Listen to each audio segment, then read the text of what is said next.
देखो सर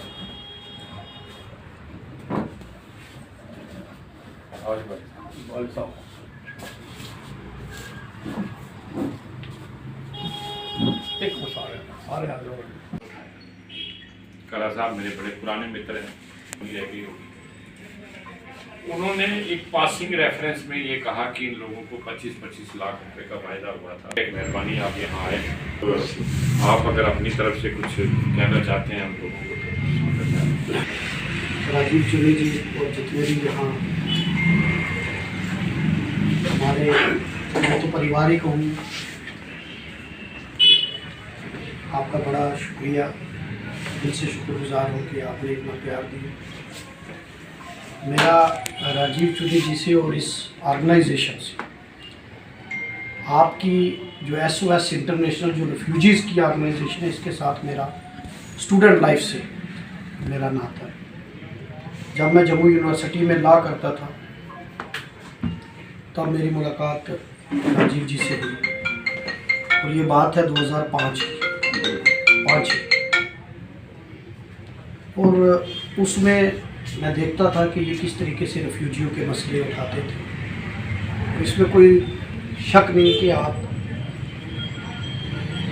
पिछले 70 साल से सियासत का भी शिकार हुए और बड़े मुश्किल दौर आपने देखे। हम अगर एक घर से दूसरे घर में शिफ्ट करते तो उसमें हमें घर बसाने में बड़ा समय लग जाता है। अपना सब कुछ छोड़ के दूसरी जगह आना और फिर आगे बढ़ना और समाज के साथ चलना, ये बड़ी हिम्मत की बात है। इसके लिए मैं आपको मुबारकबाद भी देता हूँ, और इस मोमेंट को आज तक आपने लड़ाई लड़ रहे हैं, और इस जज्बे को और इस हौसले को मैं सलाम करता हूँ। आपका जो इशू है वो सियासत का इशू नहीं है, वो इंसानियत का इशू है, और उसको इंसानियत की नज़र से देखने की ज़रूरत है। पार्टी पॉलिटिक्स से ऊपर उठ के देखने की ज़रूरत है। वोट बैंक की राजनीति से ऊपर उठ के देखने की ज़रूरत है। क्योंकि जो लोग अपना सब कुछ छोड़कर 1947 में यहाँ आ गए, वो उनके साथ भी अगर हम सियासत करेंगे तो फिर इंसानियत कहाँ है? आपके जितने कंसर्न हैं जायज़ कंसर्न हैं, और मैं आपको यकीन दिलाता हूँ कि आपका जहाँ जो भी मुद्दा होगा, आप ये मत सोचिए कि मैं रिफ्यूजी हूँ या नहीं, बट मेरे दिल में आपके लिए दर्द जो है, एहसास जो है, वो उतना ही है जितना मेरा अपने परिवार का दर्द है। और जब मुझे कल, मैं हाउस के अंदर था जब इनकी कॉल आई, तो मुझे लगा कि कोई इम्पोर्टेंट मसला होगा, तभी इन्होंने कॉल की।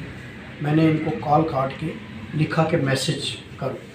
जैसा ही इन्होंने मेरे नोटिस में डाला कि इस तरीके से कुछ रिफ्यूजी हमारे भाई हैं और उनको डिपार्टमेंट की तरफ से तंग किया जा रहा है, कोर्ट का केस है वहाँ, तो मैंने इमीडिएटली उस पर कार्रवाई की। मैंने डिपार्टमेंट वालों से भी बात की, और मैंने हाउस के अंदर भी उस इशू को उठाया, और मुझे फिर वहाँ से ऑफिशियल्स की कॉल आ गई कि भाई हमने वो चीज़ रोक दिया। और फिर मैंने उस इशू को असेंबली में बड़ी मजबूती से उठाया। देखिए, असेंबली एक ऐसा प्लेटफार्म होता है जहाँ, क्यों लोग कहते हैं हमने चुनकर, मेंबर ऑफ लेजिस्लेटिव असेंबली, यानी उसका मतलब ये होता है कि लोग हमें वोट देकर असेंबली में भेजते हैं। असेंबली के अंदर बोलना और असेंबली के बाहर बोलने में फ़र्क इतना होता है कि बाहर आपका रिकॉर्ड में नहीं रहता, और अंदर जब आप बोलते हो तो वो रिकॉर्ड में भी रहता है और उस पर एक्शन भी होता है। उसमें जो आप बात उठाते हो उस पर सरकार उस पर वचनबद्ध होती है, उसका जवाब देने में, उस पर कार्रवाई करने में।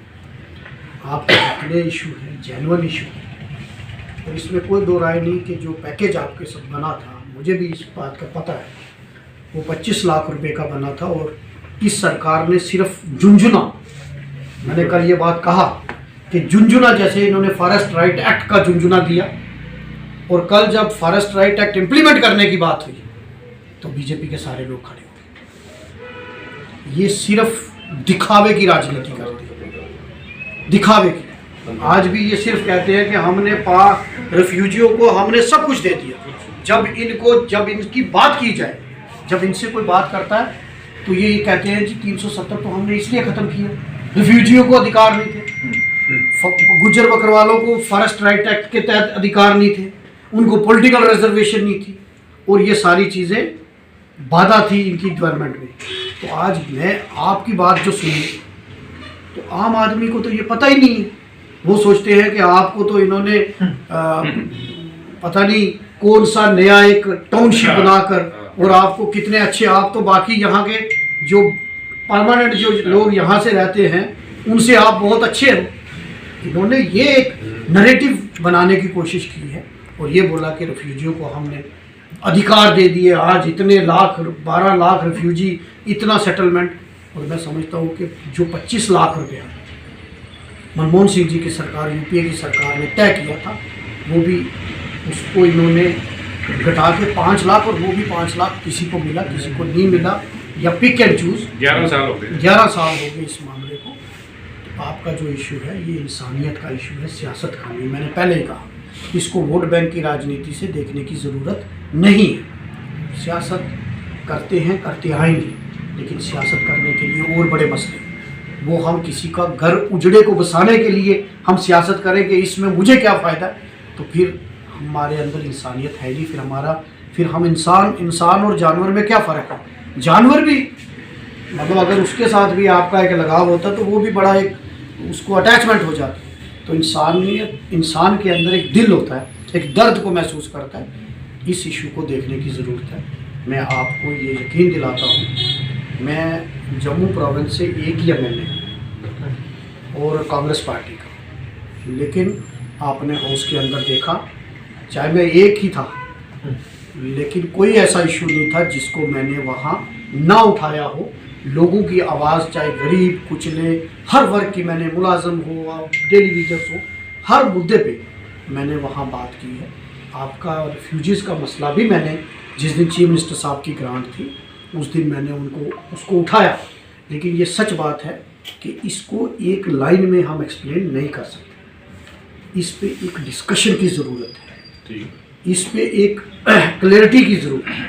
इसमें इतनी कन्फ्यूजन और मिथ पड़ी हुई है कि आंकड़ों की ज़रूरत है। इसमें जब इंसान बोले तो उसके पास आंकड़े हों।